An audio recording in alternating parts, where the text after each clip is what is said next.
The figure on the right shows the variation with displacement x of the acceleration a of a particle attached to the cone of a loudspeaker. In other words, it shows the acceleration against displacement time graph. Use the figure to explain why the motion of the particle is simple harmonic. The graph is a straight line that cuts through the origin with a negative slope. Therefore, a is equal to minus gx, where g is a positive constant. This shows that the magnitude of the acceleration is proportional to the displacement, and the acceleration is directed opposite to the displacement from a fixed point. This satisfies the condition for simple harmonic motion, where a is equal to minus omega square x.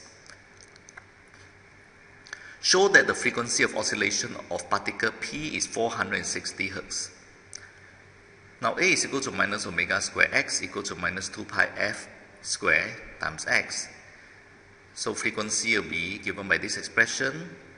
From the graph, when x is minus 0.4, a is 3400. So we get f equal to 460 Hz. The magnitude of the gradient of the line in the figure is g. Show that for a particle of mass m oscillating with amplitude a, its maximum kinetic energy is given by this expression.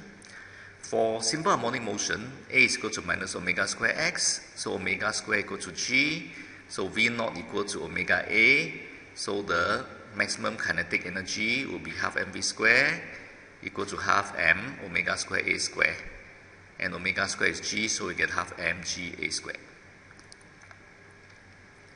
Determine Emax for a particle p of mass 2.5 times 10 to the power minus 3 kg. So Emax equal to half mg a square, so we will get